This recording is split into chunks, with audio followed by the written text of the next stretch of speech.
We're so grateful to have with us again Philip Lindsay after a few years. You know, many of you know what Philip has done, and evidence of which should be bought in the bookstore. Philip is a marvelous planetary historian. I don't know if it goes into the cosmic logos yet, but he's done such great work to really document and make sense for all of us out of the Bibles and the hidden records, and he goes to these places and he adventures and he gets the atmosphere and takes the photos. So I'd say we're very happy, Philip, really a first-rate historian, to come and talk to us about an ordinary subject like three Shambalas. Philip. Thanks, Michael. Wonderful.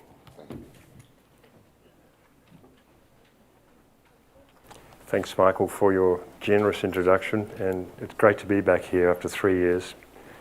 The last 3 years have just zipped by, hardly any account. Yes, it is quite a complex subject in some ways, but it's simple in other ways too. We have the Trinity of the Three, and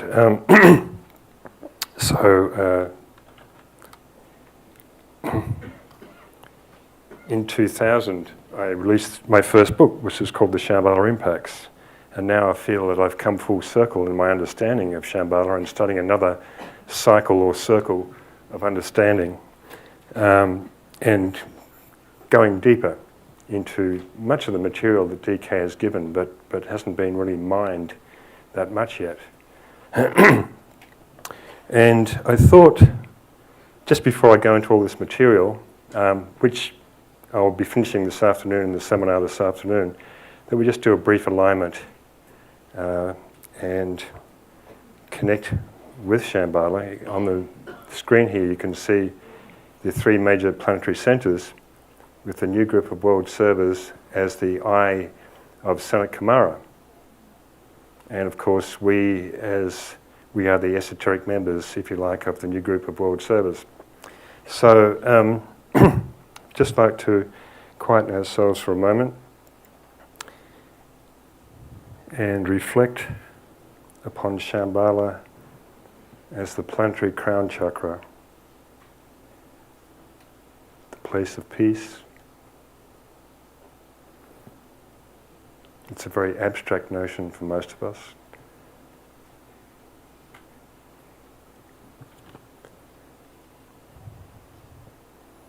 What is this mysterious center we call Shambhala?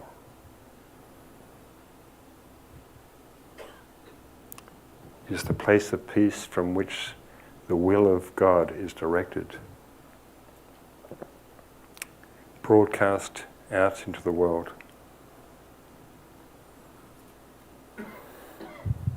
And we can imagine ourselves as a group within the circle of the new group of world servers, the eye of Sanat Kumara.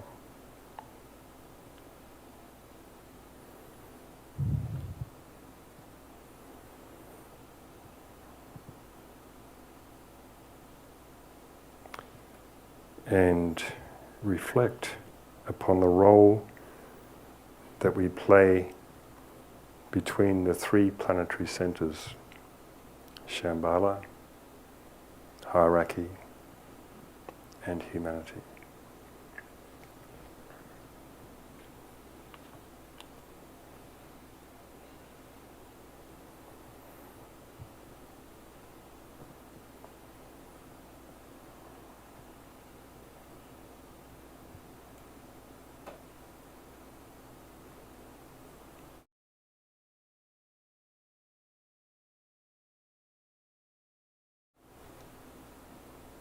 Let us sound the Om together. Om.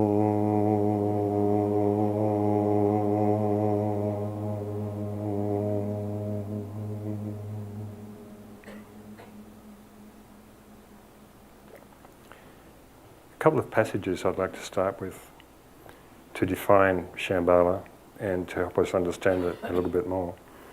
The impact of the Shambhala force will be more frequent because men will develop the power to withstand it. Hitherto it has been too dangerous an energy to apply to mankind. Now the experiment is being attempted of permitting man to receive it and its impact free from the mediation of the hierarchy. And this is all designed, of course, to speed up human evolution. A calculated risk by the hierarchy, or Shambhala we could say. And Shambhala is the Western name for Shambhala is Shangri-La, a name which is finding recognition everywhere and which stands for a centre of happiness and purpose. Shambhala or Shangri-La is the place where the will of God is focused and from which His divine purposes are directed. From it, the great political movements and the destiny of the races and nations and their progress are determined. And this passage I'm going to read now is what this entire presentation is based upon. And I've been aware of it for a long time and have reread it many times. In fact, this bunch of pages around 379 of a treatise on white magic.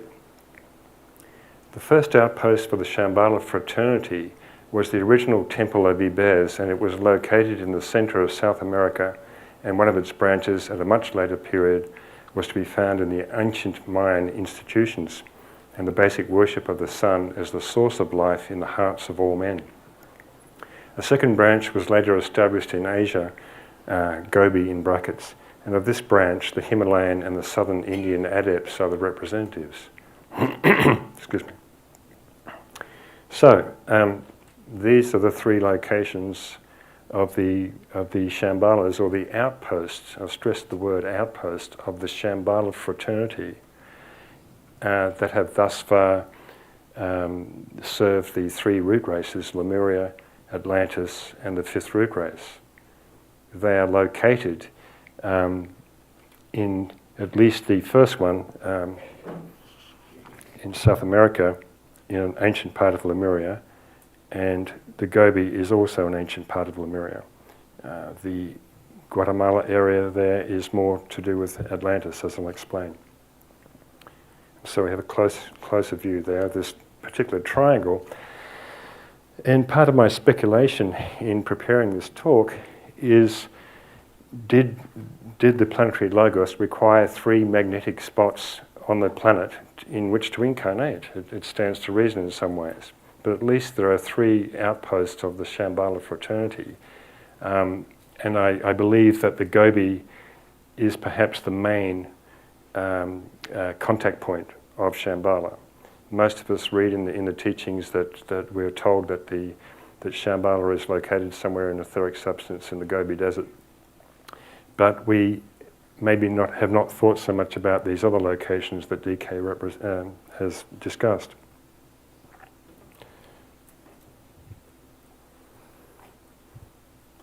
And so, PowerPoint number is that?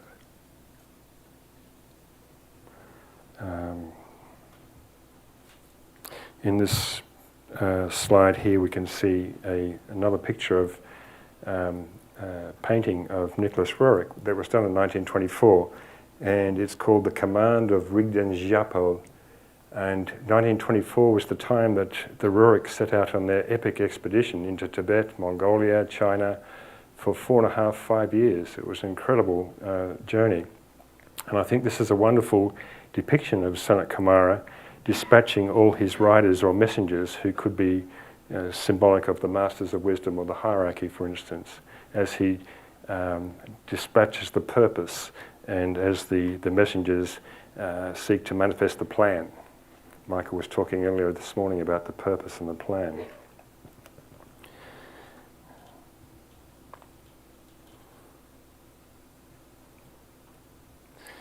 So I think there seemed to me, as a student of the root races, to be a correspondence between these three locations that DK talks about in a treatise on white magic and the actual root races. So for the first the period of individualization back in ancient Lemuria, both South America and the Gobi centres were active, as I'll explain later, and also this afternoon. And so we can equate this root race as the third root race, of course, the physical focus, the centre for infinite humanity. The next centre was in southern Mexico, in the Guatemala area, where the Mayans ended up establishing their civilization. And although they are technically a part of the fifth root race, they are a bridge, like the ancient Egyptians, between the Atlantean root race and the fifth root race.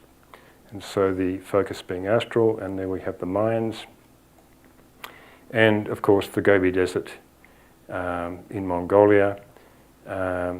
For the Aryan root race, the focus being mental, and the Hindu or India being close by, and China, both first-ray souls near the first-ray centre of Shambhala. In fact, Beijing is only, I think I mentioned in an earlier talk last week, that is only about 2 hours flight from the location where we think Shambhala is. And of course now it appears to me that the original Shambhala centre in the centre of South America, in Mato Grosso, Brazil, is going to be reactivated.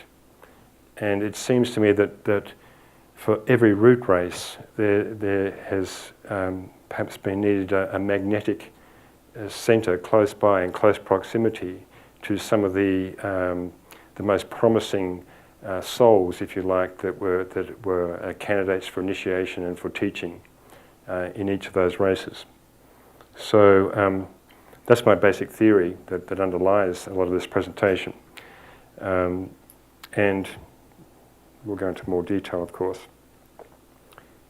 So this next slide is a picture of some of the canyons in the wild country of Mato Grosso in Brazil. I hope I'm pronouncing that properly, Christina. And it is, here we have, to get a context, a Google Earth map which shows the geographical centre of South America, of the entire continent, which is a city in Brazil called Cuiabá. I think that's how you pronounce it. And if we go in a bit closer, we see that this particular city is, just a minute, lost my mouse. Well,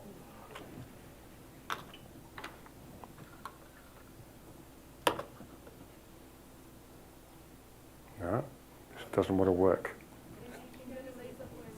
Yeah, I'll have to. So I can't really see it that well though. So there we have Cuiabá down the bottom, and I'm not getting the whole slide on here for some reason. The PowerPoint's changed their whole structure here, so oh, there it is. I was on the wrong slide. So there we have Cuiabá in the centre there.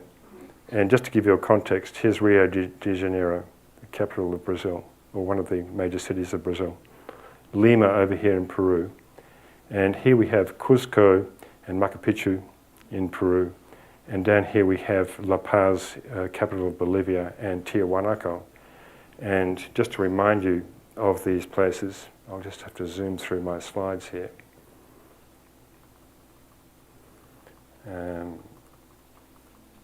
Oops, okay, there we go.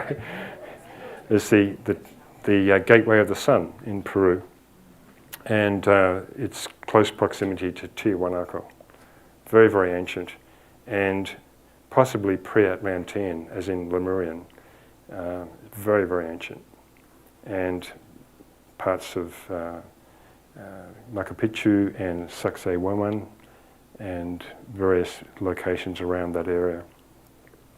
So, don't know how to get back there. I'll have to scroll back through again.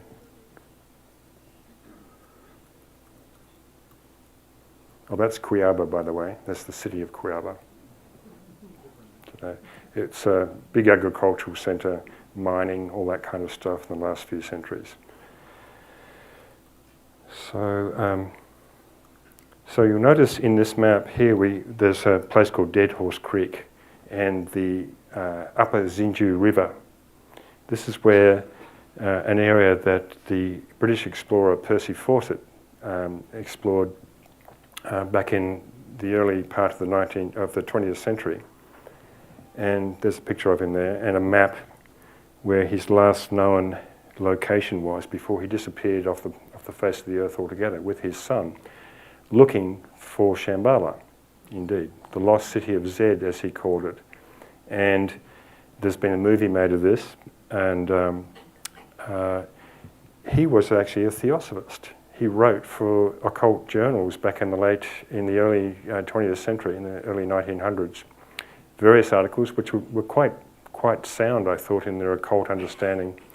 And his brother, I can't remember his first name, but his brother helped Blavatsky write The Secret Doctrine. He did a lot of the scientific kind of proofs, if you like, of some of Blavatsky's statements. He helped Blavatsky research some of those proofs. So he was a geographer, an artillery officer, a cartographer, an archaeologist, and apparently he was the model for that was the character of Indiana Jones was based upon.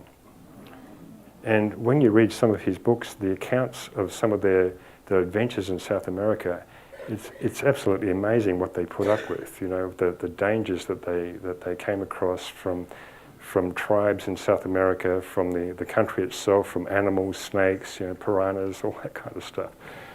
So he's a very interesting individual. Aries Moon, as I recall. So some of you are familiar with these tables of timescales. The completion of individualization process and the founding of Shambhala was 18.6 million years ago. And these are the subrace overlaps of the root races that generate each succeeding root race. This was during the fifth subrace of Lemuria that coincided with the first subrace of Atlantis. So we can see this fifth subrace here and the general overlap around here. And that first subrace of Atlantis was established 17 million years ago, and that was when the Temple of Ibez was actually established. DK gives us these figures in the book White Magic. And a bit more of a close-up of that particular time. Some of you have been reading my books, understand these tables. And this table is from about the three Shambhala impacts and the three root races, the three main root races, which can be numbered 3, 4, 5, or 1, 2, 3. So this fifth root race is the third root race, so to speak, third human root race. And these are the various crises, and the 3, 3, 3, the 4, 4, 4, and the 5, 5, 5, branch race, subrace, root race of each root race.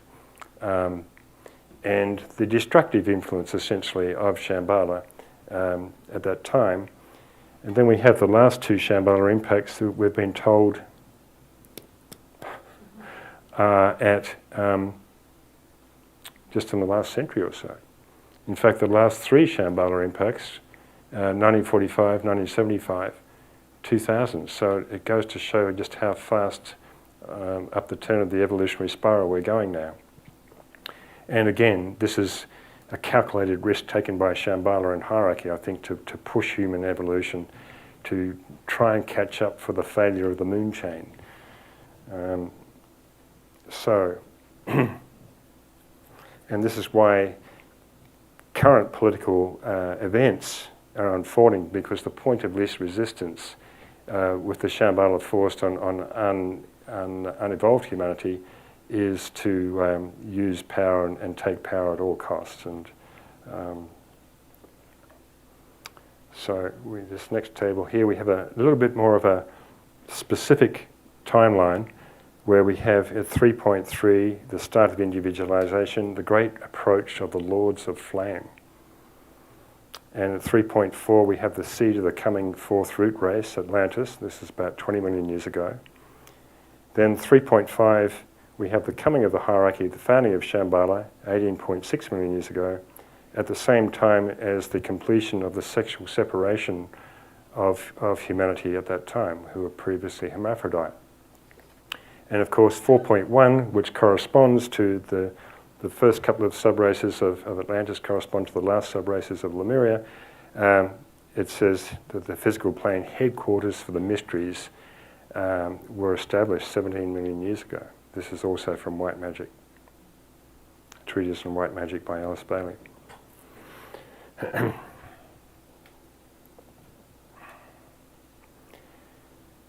So, why have I got this map of Africa here? Blavatsky tells us that the remains of Cyclopean buildings were the handiwork of the Lemurians of the last subraces. Easter Island, the temple of Pachacamac, or the ruins of Tiahuanaco in Peru. The first large cities appeared on that region now known as the island of Madagascar, one of the gardens of Eden, nurseries for the races and subraces. There were civilized people and unevolved in those days as there are now. They were taught fishing, agriculture, building, etc. by the guides of the race. So this is taken from Blavatsky's Secret Doctrine. And you see that Madagascar, of course, is the island off the coast of Africa, but it was part of the ancient Lemurian continent, as we can see in this next map, which is taken from Scott Elliott, a guy called William Scott Elliott, and going on Blavatsky's descriptions of the continents. And I don't think they're 100% accurate, but they're fairly close. So this is Lemuria at its greatest extent, the shaded areas across the planet. And you can Blavatsky's description is that Lemuria started somewhere up here and worked its way down the Atlantic, and you can see how it wraps around the bottom of Africa, and you can see that in the darker shaded area is where Madagascar is, and then it proceeds across the Indian Ocean, encompassing India, Australia, New Zealand, or across the Pacific, and reaches the Americas. In fact, parts of Lemuria came into California and the west coast of South America, as it shows down here. So this was Lemuria at its greatest extent, give or take, not 100% accuracy. My next book on this esoteric history work is subtitled Geography and Giants, so I hope to remap, to study these maps and make new maps. So in this particular slide, on the left we have Lemuria at a later period, and on the right we have Atlantis at one period. There are always several phases, because remember, these continents are evolving in a way, in their own right, over periods of millions of years. So they're sinking, they're resurfacing, they're sinking. And anyway, you can see in this particular, in the slide on the left, you can see that the area of Mato Grosso in Brazil is basically sea, and there's just an island down here. But you can see in the Atlantis period, in early Atlantis, that the center of South America is actually covered by, partially by the Atlantean continent, and that Atlantis covers most of the eastern part of the United States and goes right across the Atlantic Ocean and encompasses parts of Atlantis. I will just say too that, as I've probably said before several times, that Atlantis and Lemuria weren't in one particular place. Quite often you'll see a book coming out saying, I finally found Atlantis, in one place. But the continents of Atlantis and islands and so forth were scattered across the globe. There were some very specific places that were like hotspots, if you like, for Atlantis. And we will go to, we'll show you more maps of that later.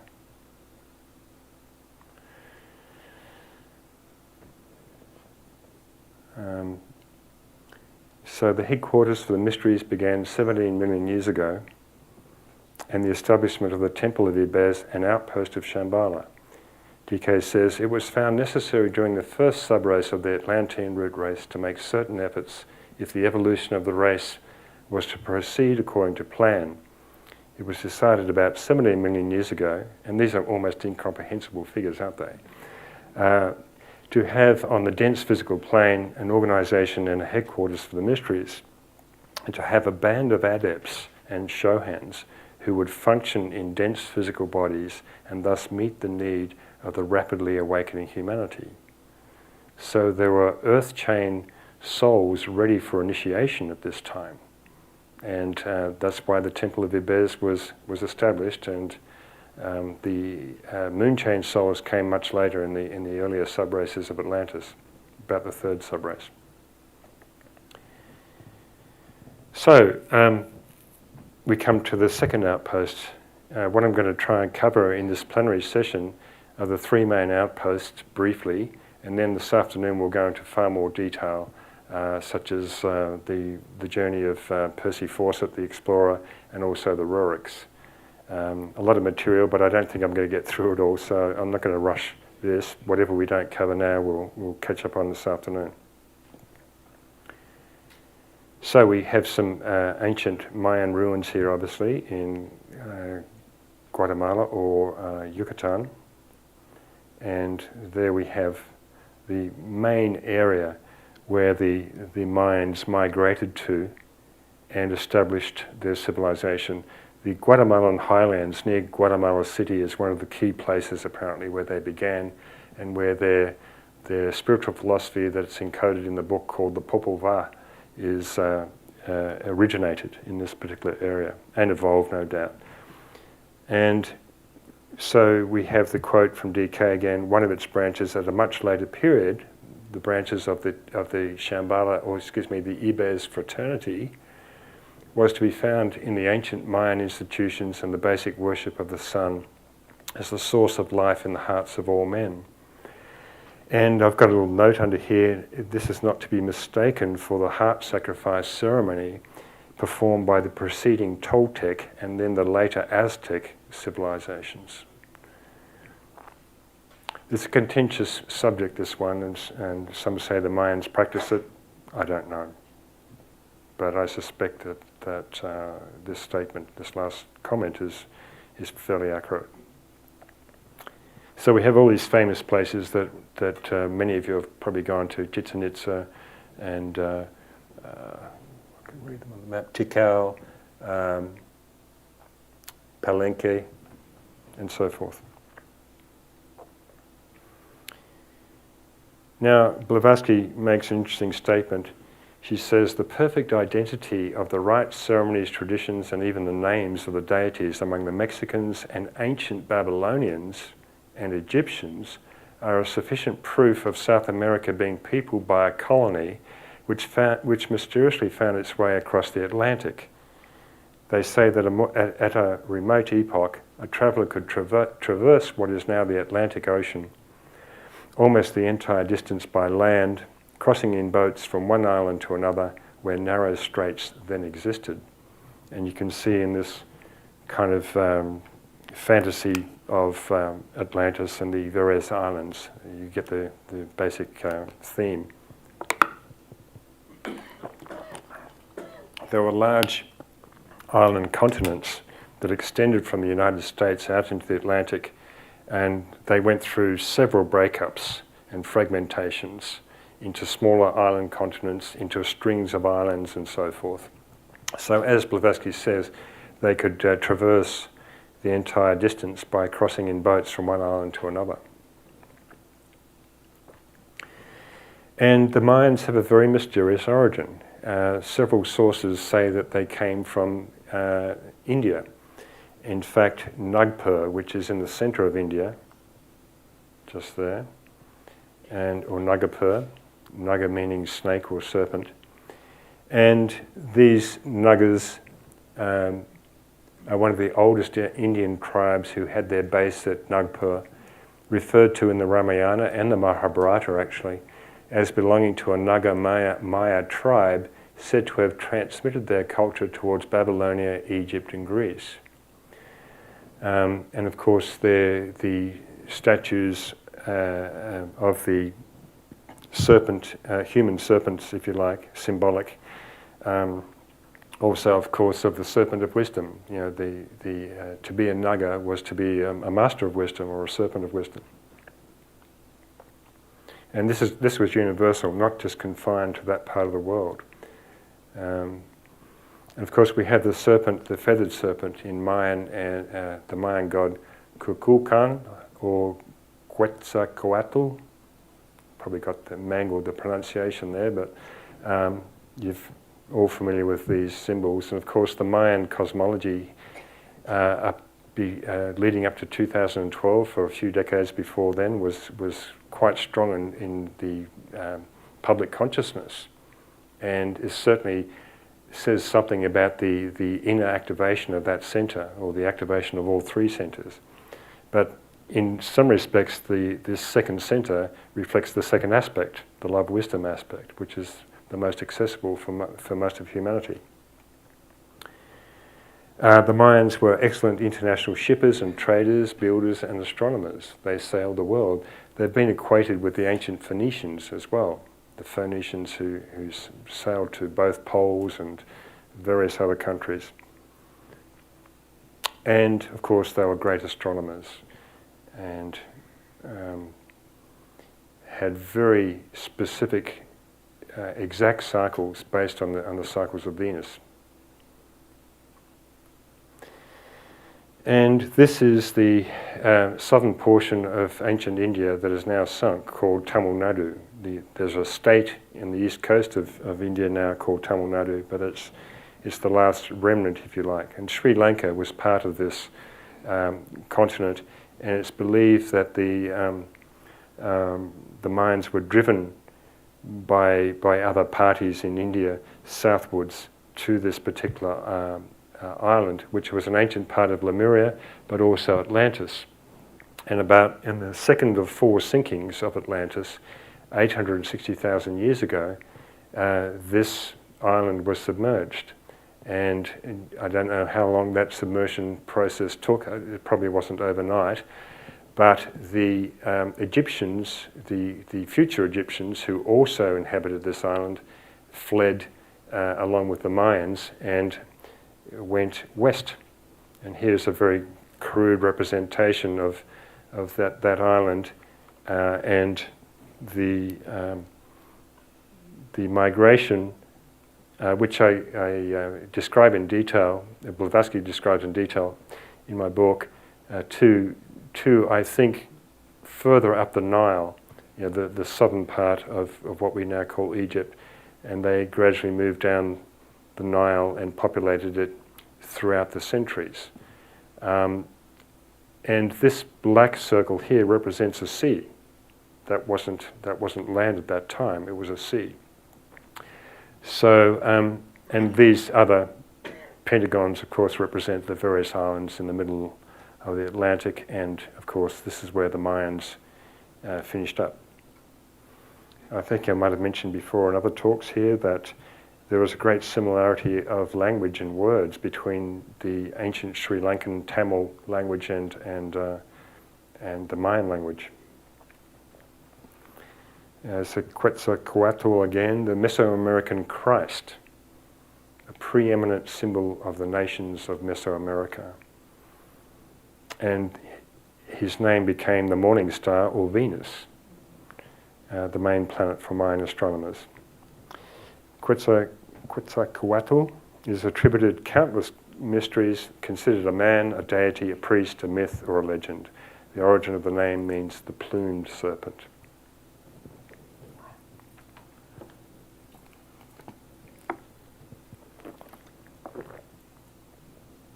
And here we have that part of Central America, which I hope to visit soon for the first time, and southern Mexico. The pyramids, the Great Pyramids north of Mexico City, Teotihuacan, or however you pronounce it, excuse the pronunciation, are of a civilization, I think, before the Mayans. So this is my current theory anyway, from what I've read and studied on the subject in the last few years. And of course, the ancient Mayan civilization was scattered down through the whole of the Central American peninsula. through the other places like El Salvador, Honduras, and so forth. A couple of books on the Popol Vuh is the cultural narrative that recounts the mythology and history of the Quiche people, spelt different ways. The Quiche inhabited the Guatemalan highlands northwest of the present-day Guatemala City. And in a Quiche manuscript, the first humans were described as a race whose sight was unlimited, who knew all things at once, showing the divine knowledge of gods, not mortals.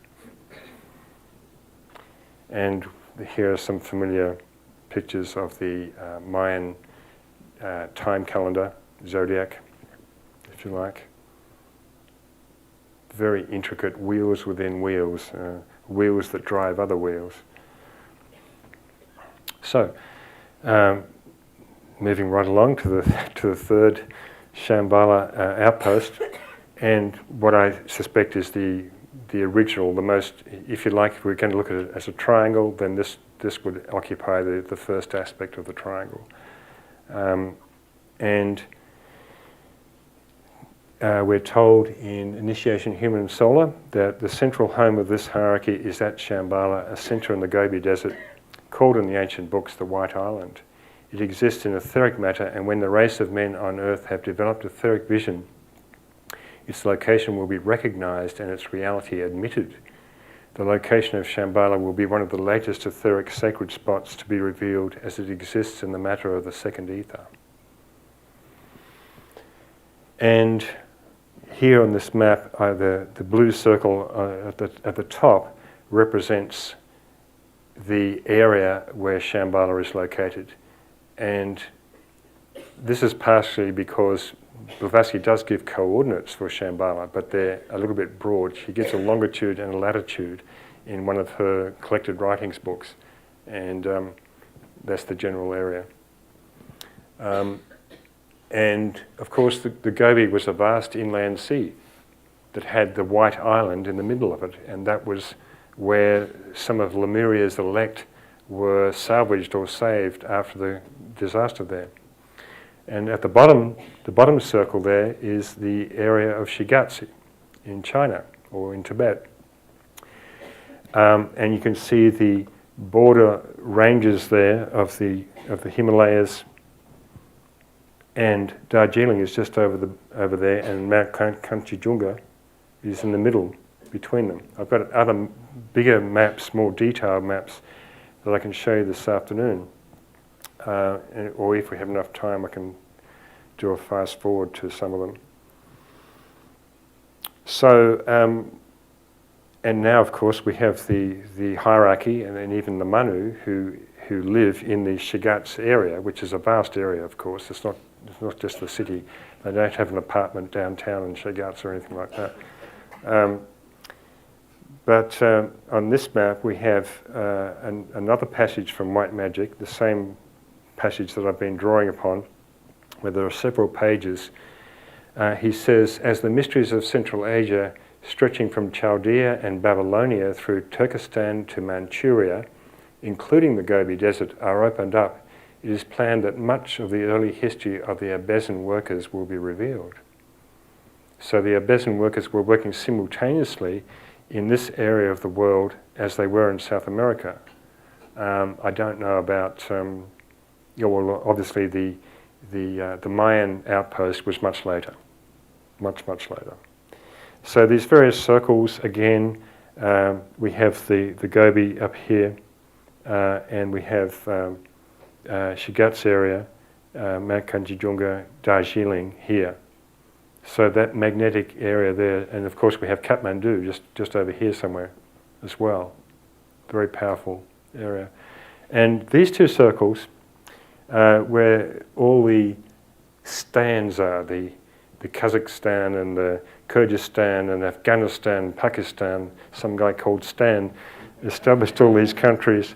And in my other studies, in my Unveiling Genesis book, I suspect that this is the source of the fifth root race in this particular area, at the source of two major rivers up there that Blavatsky talks about.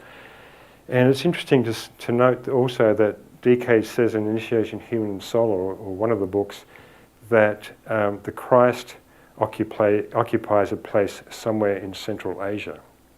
I'm paraphrasing here. And Central Asia is a big place. So does he live near Shagats or some other area? Who knows?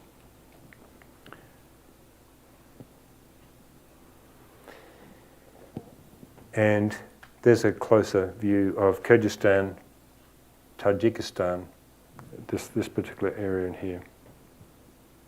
And for most of us, it's way out of our consciousness. We don't think about these places. You know, it's inhabited. They've got, you know, there are nations there that have governments, and you know, and they're vast tracts of land. Kazakhstan's enormous. You know. So on the left here, we see in this slide the Buddhist tanka depicting the land of Shambhala. In the centre is Mount Meru and the King's Palace, surrounded by 8 petal-shaped regions with their 96 principalities, also known as Daejeon in Tibetan, the source of happiness, a similar meaning to the more popularised Western version of Shambhala, Shangri-La. Tibetan sacred texts speak of a mystical kingdom called Shambhala, hidden behind snow peaks somewhere north of Tibet, where the most sacred Buddhist teachings, the Kala Chakra or the Wheel of Time, are preserved. It is prophesied that a future king of Shambhala will come with a great army to free the world from barbarism and tyranny, and will usher in a golden age.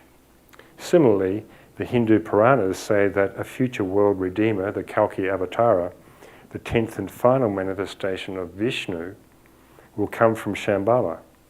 Both the Hindu and Buddhist traditions say it contains a magnificent central palace radiating a powerful diamond-like light. And of course, we have the Wheel of Time on the left, the 2-dimensional version, and on the right, the 3-dimensional version. And there is a video that you can find online somewhere where it takes you through the whole building. Most of you here, I think, have seen it.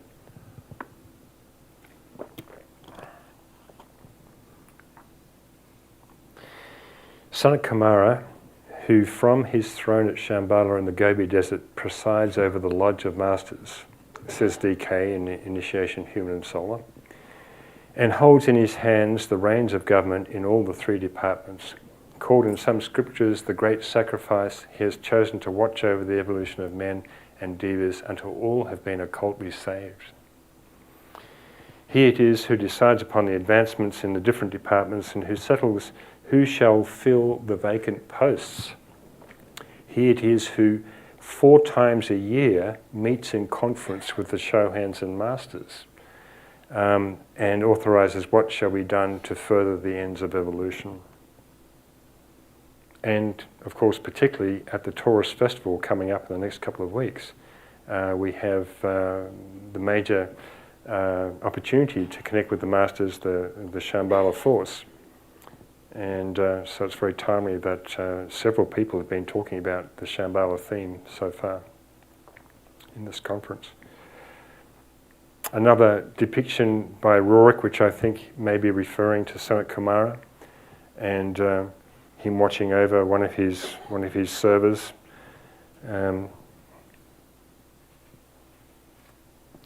And this is a painting of Lao Tzu, the Chinese philosopher.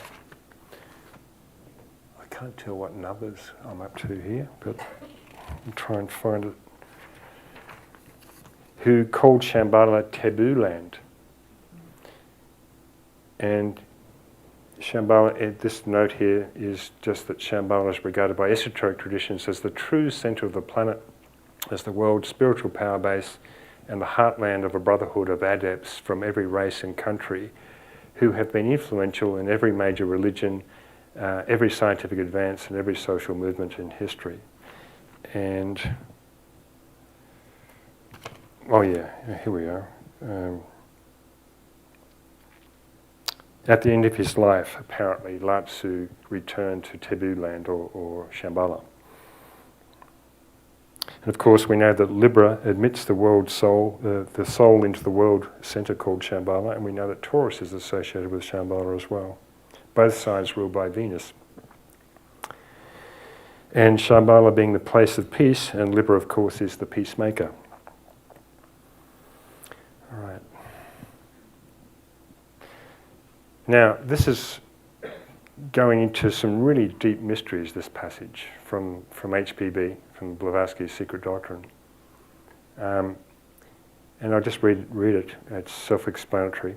The ancient book of Xian explains that long before the days of Adam and Eve, that is before individualization in Lemuria, where now are found but salt lakes and desolate barren deserts, there was a vast inland sea which extended over Middle Asia, north of the proud Himalayan range and its western prolongation, an island which for its unparalleled beauty had no rival in the world, was inhabited by the last remnant of the race which preceded ours. This last remnant was the sons of will and yoga, who with a few tribes survived the great cataclysm, volcanic in those days. Later on it was by water in Atlantis. For it is the third race which inhabited the great Lemurian continent that preceded the complete human races, the fourth, Atlantis, and the fifth. This race could live with equal ease in water, air, or fire, for it had an unlimited control over the elements. These were the sons of God, the real Elohim, and it was they who imparted nature's most weird secrets to men and revealed to them the ineffable, now the lost word. The island exists to the present as an oasis surrounded by the dreadful wildernesses of the great desert, the Gobi, whose sands no foot hath crossed in the memory of man. I like Blavatsky's colourful language there. The dreadful, the weird. There was no communication with the fair island by sea, but subterranean passages known only to the chiefs or the masters communicated with it in all directions. Of course, these passages extend all around the world, South America particularly, in those places I showed you before. The theme of the secret tunnels is repeated in many as I said, okay, yeah. And again, we have this vast area of, which is also called Great Tartary, Blavatsky refers to it, which is finding some popularity, I notice, on various YouTube videos at the moment, because it's a great mystery, Great Tartary. It's, she refers to it as this particular area, encompassing China, Mongolia, Tibet, the Gobi. And, well, there's an island. And of course, we've got is that for me? We've got a picture here by William Blake called The Elohim Creating Adam.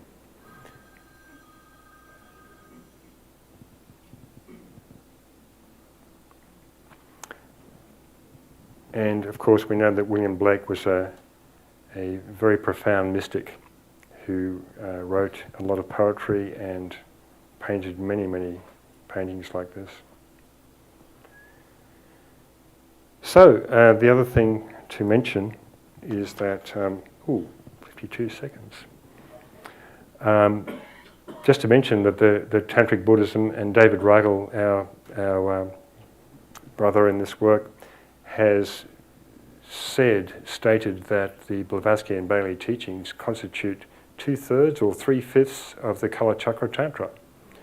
And the Kalachakra practitioner seeks to find the cyclical patterns of forces that regulate existence. Embraces all phenomena in the universe, astronomy, geography, history, prophecy. Its major emphasis is upon time and astrology. So most appropriate for the third ray, but it has a very strong first ray accent as well.